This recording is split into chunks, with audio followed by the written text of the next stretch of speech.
Kita bersihkan. Netizen udah banyak nanyain nih, nungguin Pak Ahok untuk Pak Basuki untuk ngomong. Ya, dengan senang hati. Apa kabar Pak? Sehat kan Pak ya? Baik. Suara aja biasa. Ya agak. Baik ngomong. Ini akan banyak ngomong nih Pak. Kejaksaan sudah menyatakan bahwa terbuka kemungkinan untuk memanggil Pak Ahok sebagai saksi. Ya. Apa komentar Pak Basuki? Saya kira itu sangat bagus ya. Kalau minta keterangan kan itu hak aparat, hak kejaksa. Tapi yang perlu diketahui Pertamina ini ada jenjangnya nih. Ini anak perusahaan Pertamina Pataniaga itu punya dewan komisaris juga. Ada komutnya juga. Ya. Dan di atas itu yang bisa memutuskan penggantian itu juga ada dirut. Dirut dari direksi dari Pertamina Persero. Holdingnya? Holdingnya lagi nih. Dan putusan mengganti dirut direksi holding atau subholding itu juga ada di tangan Menteri BUMN. Jadi kalau mau tanya saya keterangan apa yang saya ketahui, ya saya dengan senang hati akan memberikan keterangan. Kalau dengan media kan saya nggak bisa buka rahasia perusahaan. Nah kami ini hampir tiap hari rapat untuk ngawasin, melakukan pengawasan sampai ke bawah nih, yang jenjang bawah nih. Itu kalau mau dibuat laporan notulen, kalau boleh dikeluarin gitu ya. Saya kira kalau aparat, saya kenapa senang. Kalau jaksa yang sampai manggil saya ya, saya bisa memberikan semua notulen dan rekaman selama saya jadi komut, apa yang saya sampaikan, apa yang saya minta diubah, yang tidak dilakukan oleh direksi, termasuk anak perusahaan, boleh. Kalau di media saya nggak boleh. Tadi saya bilang buka rahasia perusahaan kan. Justru saya senang banget kalau Jaksa Agung. Tapi sebetulnya kalau manggil saya langsung orang juga akan ketawain jaksa juga. Kok komut yang dibawa di rut Pertamina belum dipanggil gitu loh. Sebelum ke soal posisi komut holding dan subholding Pak Basuki. Jadi Anda yakin betul tidak ada satupun ucapan Anda yang tidak tercatat kalau rapat-rapat resmi Pertamina? Saya orangnya sangat, kalau manajemen ya gitu ya, termasuk kategori yang sangat rapi lah. Apalagi kita mengalami masa Covid ya. Masa Covid itu ada masa yang ada sisi positifnya. Apa positifnya? Semua rapat itu hybrid kadang-kadang. Kita Zoom, hybrid. Itu semua punya rekaman. Dan bahkan setiap selesai rapat, saya pasti ada notulen. Dan ini semua lengkap. Rekaman maupun catatan. Jadi, tapi sebagai komut holding, kan area bergerak Pak Basuki jelas relatif leluasa. Tadi Pak Basuki juga cerita bisa mengawasi sampai level terbawah. Iya. Jadi sebetulnya kan nggak bisa juga dibilang komut holding sama sekali tidak berperan dalam melakukan pengawasan terhadap subholding dalam hal ini Petra Niaga. Iya. Kami lakukan pengawasan termasuk soal SPBU. Misalnya soal toilet saja saya urusin. Kenapa toilet SPBU Pertamina kok gitu jelek gitu loh? Ya. Kenapa nggak mau bagus sampai orang mau mampir kayak toko departemen apa yang Alfamart, Indomaret yang kecil-kecil gitu ya, retail itu ya. Orang kan mampir untuk ke toilet gitu loh. Kenapa kita nggak lakukan? Terus apa yang saya bilang? Saya minta semua non tunai pakai kartu My Pertamina, hampir tiap minggu saya awasin. Bahkan mereka mulai bocorin. Masih ingat kan ada politisi yang ledekin saya kan? Ini komut apa dirut? Komut rasa dirut katanya. Ya. Saya bilang, saya ditaruh dimanapun saya merasa saya memiliki perusahaan itu. Saya sampai ledekin, saya bukan komut rasa dirut. Dirut nyaru komut, sialan gue bilang. Ngomong gitu deh. Justru itu Pak Basuki. Imajinasi orang terkait seorang Basuki Cahayapurnama itu kerja sangat detail. Ya. Nah, kasus yang menimpa Petra Niaga ini, itu kan periodenya kira-kira hampir berhimpitan, tidak sama persis dengan periodenya Pak Basuki bertugas. Karena ekspektasi orang yang sangat in detail, tadi Pak Basuki sampai ngurusin toilet segala rupa. Ini masa nggak pernah dengar nih, sama sekali terkait apa yang kemudian meledak 3-4 hari terakhir ini oleh ini kejaksaan. menarik, saya perlu luruskan. Saya makanya sebenarnya belum mau terima wawancara sebelum ada sidang. Karena saya tidak tahu, saya tidak membaca laporan BAP, penyidikan, saya nggak baca. Tapi saya hanya lihat di media, seolah-olah ada pengoplosan BBM di SPBU. Seolah-olah, ini ledekan ada medsos kita saya baca ya. Pertamax itu adalah Pertalite yang tidak antri. Ya, meme-nya begitu. Sebetulnya saya bilang belum tentu, saya nggak tahu sidang gimana, logikanya. Mobil kita semua yang mewah-mewah itu isi Pertamax. Pertamax Plus. Kalau itu dioplos, mobil saya mogok. Pasti mogok. Mobil-mobil mewah pasti mogok. Karena dirancang dengan yang bagus. Nah, apa yang sering dapat laporan dari 135? Saya awasin laporan 135. Tapi secara teknis saya perlu jelaskan. Mungkin masih banyak orang usia saya masih ingat zaman Pak Faisal Abdul atau apa itu di Rut Pertamina dulu. Nggak zaman dulu. Itu ada premium. Ketika mobil mewah mulai masuk, itu dia campur jadi super atau apa gitu loh. Bensin super atau apa, saya lupa. Itu gimana caranya? Premium yang ada dikasih aditif. Kasih aditif supaya oktannya naik gitu loh. Itu dicampur di depo di kilang. Dan itu sampai hari ini sebagian lakukan termasuk premium. Ya itu di dunia ini nggak ada lagi yang saya tahu. Dalam keterangan terakhir kejaksaan sih memang bilang bahwa memang ada ronnya yang dinaikin, bukan ronnya Iya, makanya ini kan bukan ranah kita. Iya. Karena komisaris tidak bisa mencampurin pengadaan. Terus kenapa tidak mau Anda menggunakan e-katalog? Toh antar subholding itu kan saling Anda menjual. salah satu yang mempromosikan e-katalog internal. Saya dari DKI. Coba tanya sama Pak Hendy. Saya bolak-balik ke RKPP. Tapi direksi ini kelihatannya ngeyel ini, buying time ini. Direksi Petraniaga? Semua direksi ini termasuk holding di buying time. Apa sih yang susah saya bilang untuk buat e-katalog LKPP? Tinggal bilang aja, misalnya minyak mentah saya bilang. Ada Indonesia Crude Price, tiap bulan ada harga. Tinggal umumkan seluruh dunia. Siapa yang mau taruh minyak mentah di Indonesia, Pertamina jamin beli. Ya. Asal harga tidak melebihi harga Indonesia Crude Price. Lalu BBM. Pokoknya harga BBM Anda taruh di Indonesia, saya pasti beli dengan harga tidak melebihi harga jual BBM kilang kepada Patraniaga. Termasuk LPG semua. Lalu pertanyaan saya, Petra dibubarkan. Katanya mafia. 2015. Berita tahu? Ya. Tapi kenapa orang Petra jadi dirut Patraniaga? Nah itu dia. Nah jangan naik nama saya. Sebelum saya sampai ke sana. Anda tanya kepada Menteri BUMN gitu loh. Sebelum saya sampai ke sana, saya mau nanya soal buying time tadi. Buying time ini intensinya apa menurut Pak Hao? Kalau saya Basuki. curiga ya, saya curiga ini ada permainan. Bekas satu dirut Patraniaga dipecat. Karena? Saya tidak tahu, tapi diduga. Karena dia tidak mau menandatanganin pengadaan editif itu. Jadi pengadaan editif ini melibatkan oknum di BPK malahan. Menurut isu. Oknum BPK ini jadi backing supaya Pertamina ini membeli editif ini dengan transport dengan tender yang tidak sah. Lalu saya dengar isu itu, saya panggil datang. Ini semua ada rapat dalam acara, berita acara. Saya tanya, ini nggak bisa. Terus ditakut-takutin, kalau nggak pernah tanda tangan, di SPBU nggak ada barang nih. Ditakut-takutin kelangkaan.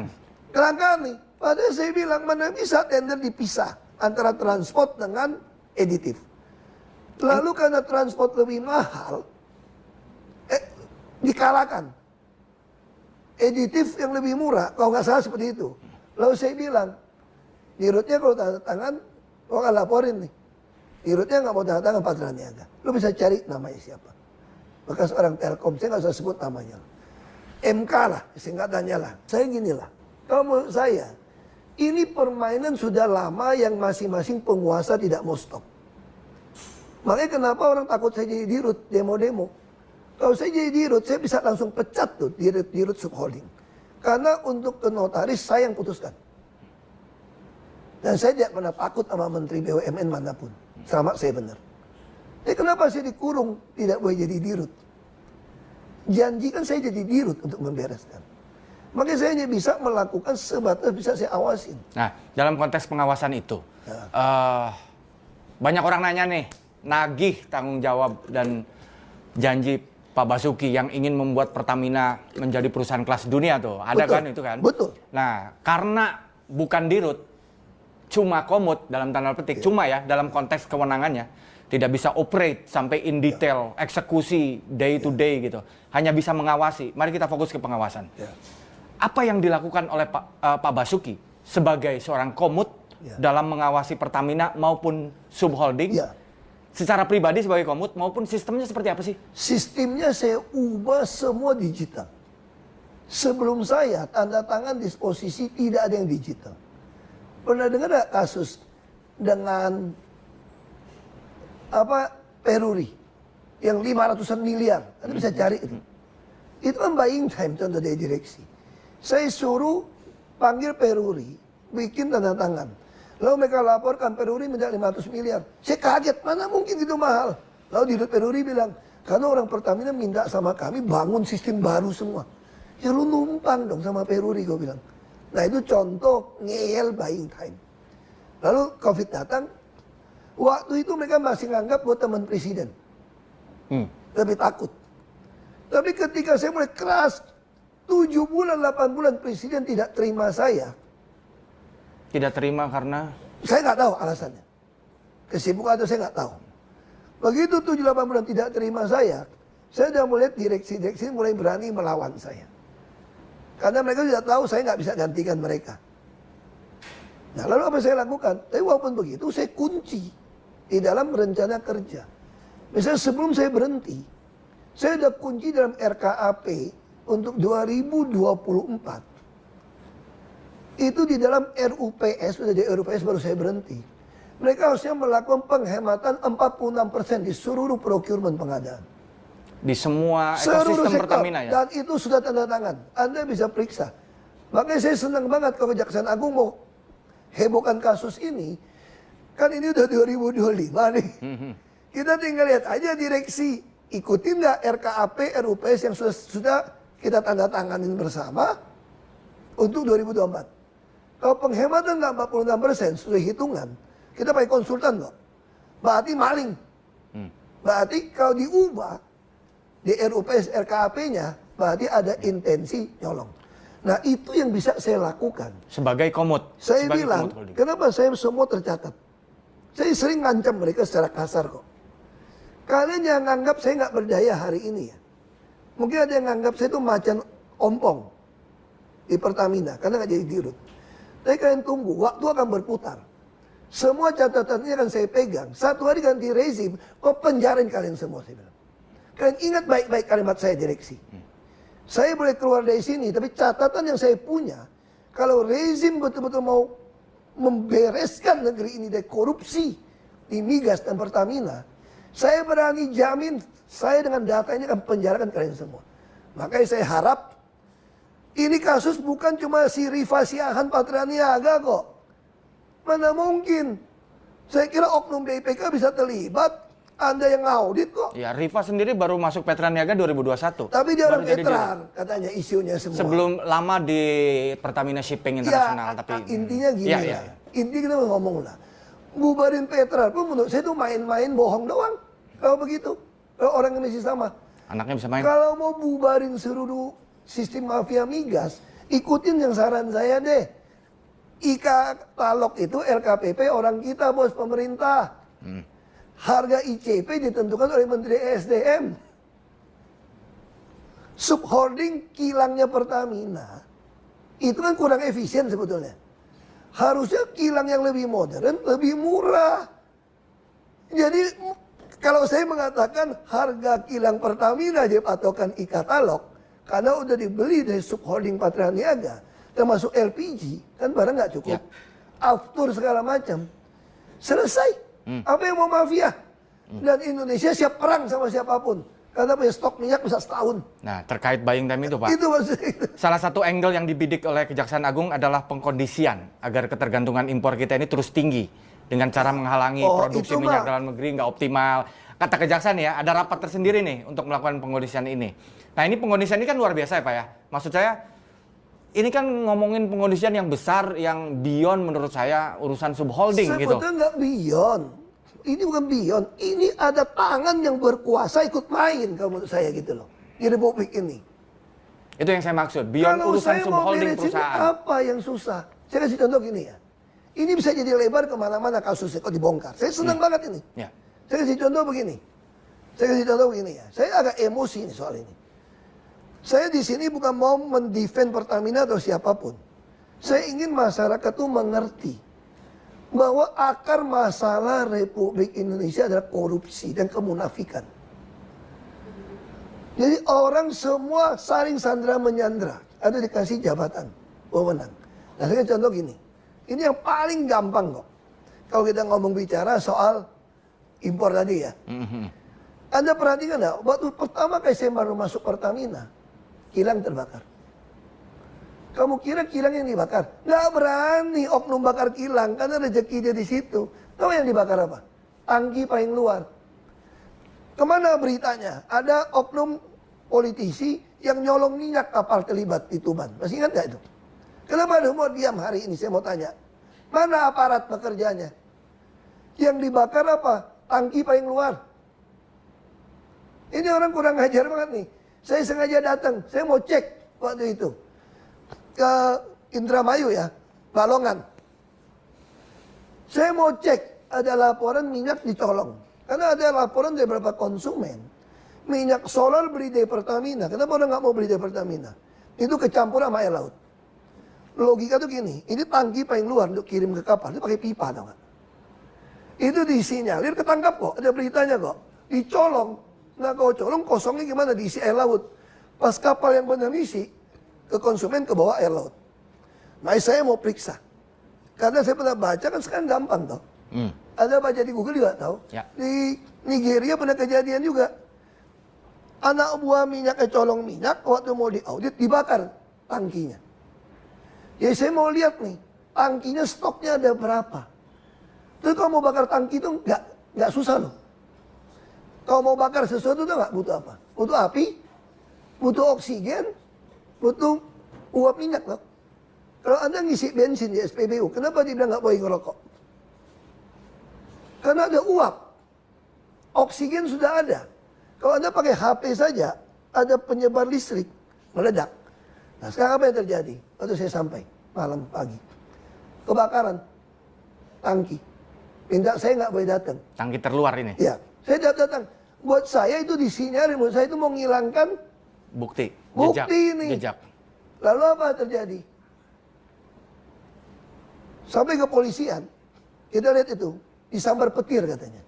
Nah, kenapa bisa? Kita cek, menurut saya, dia sengaja bikin overflow uapnya.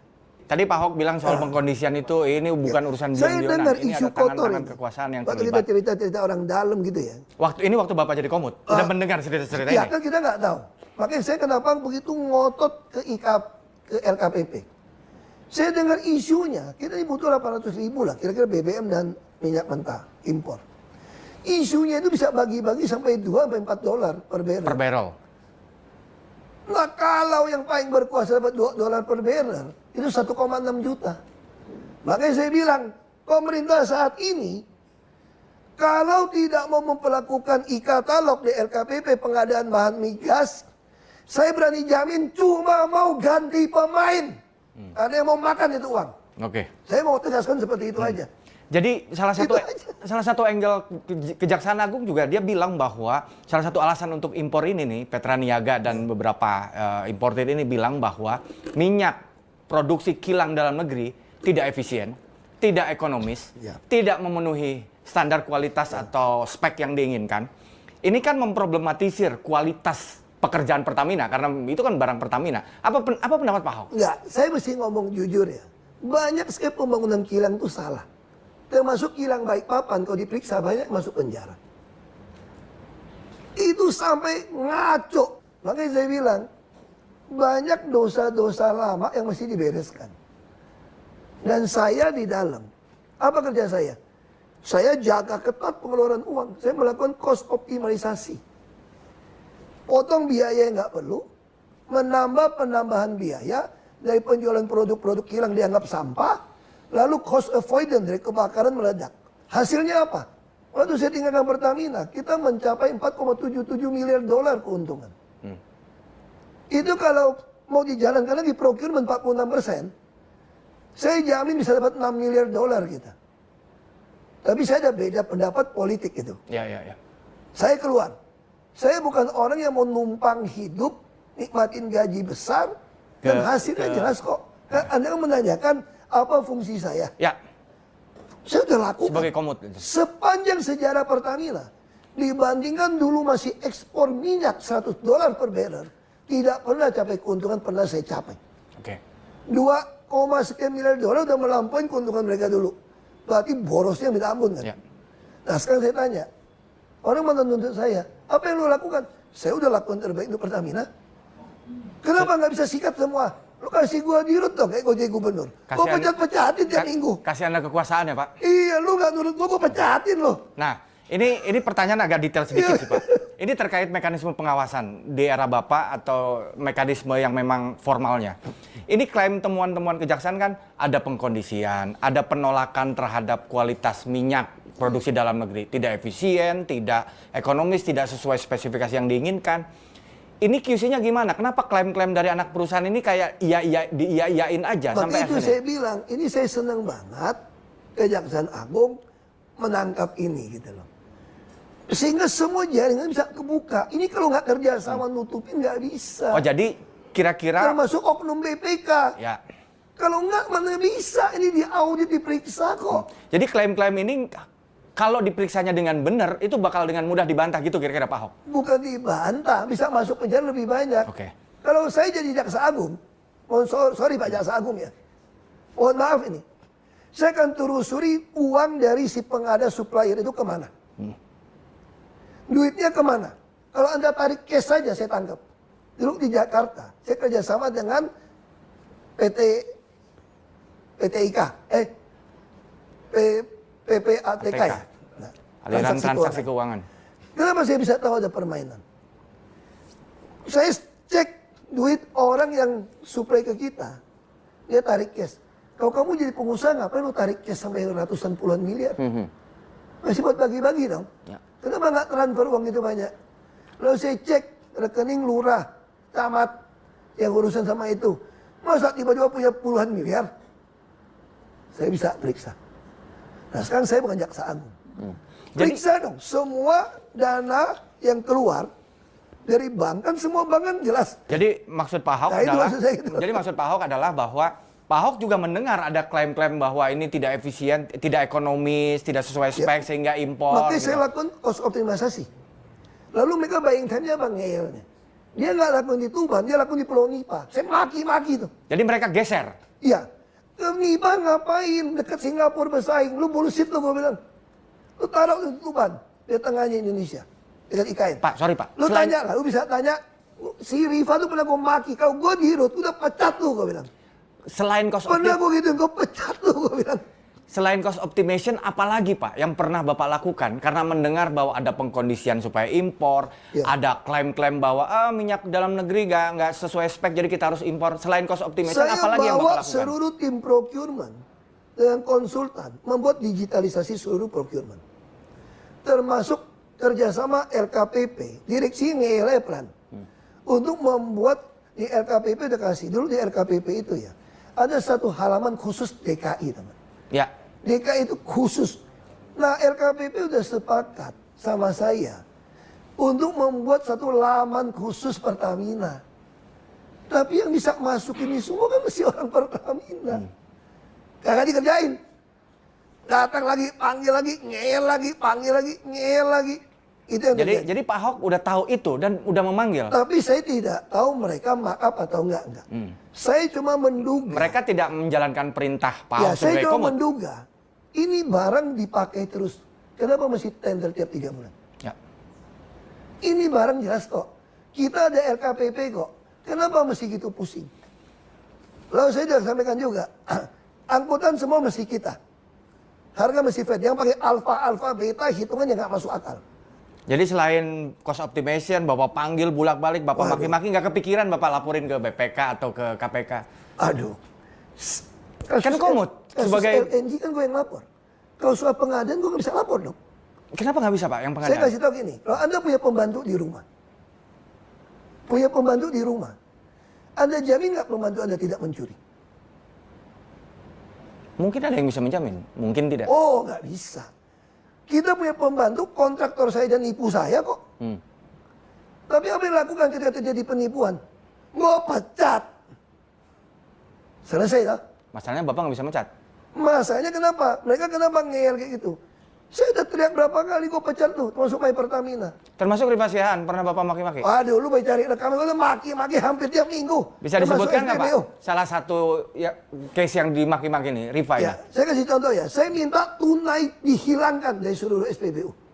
Minta ke Rifa nih. Ya, bikin. Termasuk soal untuk GOTS ngukur semua digital.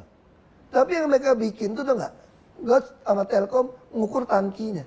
Gue nggak mau, gue bilang. Lu jangan perkeliruan di kampung kan, namanya perkeliruan ini. Buat apa gue mengetahui isi tangki? Itu mah pembeli solar minyak habis, dia akan telepon kita dong. Ngapain lu habisin triliunan kerja sama Telkom untuk ngukur tangki di dalam berapa? Gue pengen kayak itu tuh, saingan lu tuh, AKR. Gue udah datangin tempat dia, AKR. Habisin cuma 300-an juta, ukur nozzle-nya dong. Gue pengen nozzle itu digital, bos. Sehingga di dalam Nggak lagi room, manual ya. di dalam control room saya tahu nih orang ngisi minyak berapa. Lalu kita akan beli akuisisi Chevron. Saya bawa anak-anak Chevron itu membangun IEDCC waktu itu, Integrated Data System ya. Sekarang dia bikin jadi semacam hub, data hub. Itu saya yang bikin. Sehingga saya bisa kontrol minyak yang keluar dari perut bumi. Berapa barrel per hari. Harus input data. Sampai angkutan kapal berapa lambat. Begitu dia lambat, gua tahu dia kencing. Telepon si kaptennya. Kalau kapal melambat, dia 5 knot atau 1,5 knot, ini pasti pindah barang.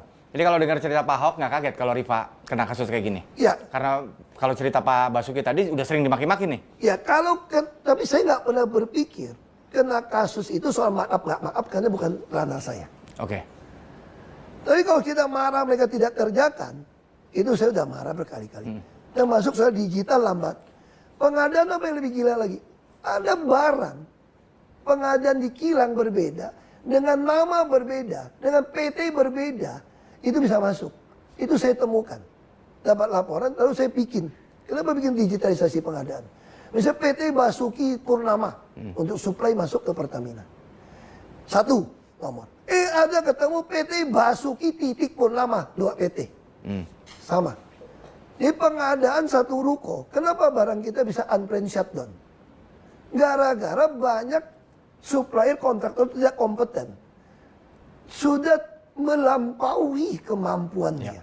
Karena dia tipu dengan nama. Dengan nama. Belum lagi harga berbeda. Itu semua kita tangkap. Bapak kenal nggak nama-nama perusahaan-perusahaan yang disebut? Muhammad Carey. Saya cuma dengar Khalid ini. isu-isu di media soal Petral, soal mafia migas dulu. Bapak sebagai komut kan bisa ngecek data arsip, data Nggak ada macam. namanya sama sekali. Oh, nggak ada. Kita nggak bisa cek sampai ke dalam teknis seperti itu. Seorang komut nggak bisa ngecek sampai gitu. Kita bikin surat, saya kasih tahu lah. Pernah nggak dengar isu kartu kredit? Iya, tahu. Bapak yang minta. Saya minta tidak dikasih. Saya tahu dari mana. Diam-diam rahasia nih. Kalau misalnya lewat bank kita dikasih, baru saya dapat perut odong. Saya minta data saldo aja dia nggak mau kasih. Kenapa mereka nggak takut sama saya? Oh, kamu nggak bisa mecat saya.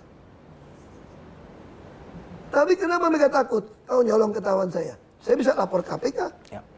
Makanya selalu nekan saya nggak boleh ngomong di media, nggak boleh ngomong ini rahasia perusahaan, oke? Tapi mesti kerjain. Kalau Anda dengerin rekaman, saya harap kalau naik sidang itu nanti semua rapat saya itu suara diperdengarkan di sidang. Ya. Kalian akan dengar saya maki-maki, gue bisa marah sampai segitu di dalam rapat. Cuma kan tidak bisa keluarkan, ini PT. Ya. Kalau mau dari Jakarta, mah gue pasang di YouTube semua. Pak, gue pecat. Ini momentumnya itu Bapak melihat ada unsur politik nggak dari pengungkapan kasus ini, periode pengungkapan kasusnya itu mirip dengan periode Bapak menjabat padahal aku nggak bisa nuduh. Bagi saya sederhana, kalau pemerintah sekarang mau membereskan soal Pertamina, membereskan soal pengadaan, taruh di katalog RKPP. Okay. Kalau Anda tidak kasih, semua orang akan curiga Anda sedang mau ganti pemain. Kalau ini berlalu seperti ini hanya ganti pemain. Kita tahu toh. Mau kasus PT Timah, mau siapa. Kalau masih sama kejadiannya, Sama ada aja. ganti pemain. Jadi kalau Bagi itu saya tidak sederhana. jadi kalau itu tidak dilakukan dari tahun 50-an sampai kapanpun Pertamina tetap akan menjadi sarang korupsi. Iya. Makanya kenapa semua takut menjadi dirut toh? Kenapa semua pengen karakter assassin gua? Karena bukan sombong nih. Ahok tuh mesti dibunuh, bilang dia nggak jujur, dia korup. Kan itu yang maunya orang gitu loh. Pejabat Republik ini, kalau mau beres, naikin gaji. Tapi pembuktian terbalik. Nggak cukup cuma naik gaji doang, harus pembuktian terbalik. Nah, kamu masih ingat nggak Undang-Undang Nomor 7 tahun 2006? Hasil ratifikasi konvensi PBB melawan korupsi. Di situ ada prinsip illicit enrichment. Kalau kekayaan kamu itu tidak bisa buktikan dengan pajak yang Anda bayar, sita buat negara. Oke, terakhir Pak. Tapi butuh PP dong. Ya, Pertanyaan saya, berani nggak SBY dan Jokowi keluarkan PP-nya. PP-nya? Termasuk Pak Prabowo, keluarkan PP-nya aja. Oke. Supaya membandingkan, beres negeri ini kok. Pak, terakhir, Kalau korupsi beres. 4 tahun Anda menjabat sebagai Komut. Ada yang Anda sesali karena Anda tidak lakukan? Ya, yang saya nggak. Ada nggak? Nggak ada. Ada. Saya Ada salah nggak lakukan. selama 4 tahun menjabat sebagai Komut, ada tidak hal yang Anda sesali karena ada hal yang seharusnya Anda lakukan tapi tidak Anda lakukan? Saya tidak pernah menyesali apa yang saya lakukan. Karena semua saya lakukan dengan nurani yang murni. Dan saya berdiri untuk kebenaran, keadilan, kejujuran, dan kemanusiaan. Maka saya tidak pernah menyesali. Saya sampai bilang, itu the art of dying well. Saya mau meninggal dengan tidak ada penyesalan. Sebagai tugas saya sebagai politisi. Dan saya tidak mengingkari sumpah jabatan saya. Saya tidak menghina Tuhan saya. Tidak melakukan tugas panggilan saya sebagai politisi. Tidak menyesal ya Pak berarti? Bagi saya tidak akan pernah menyesal. Kalau menyesal apa? Teman saya tidak pernah kasih saya Kita bersihkan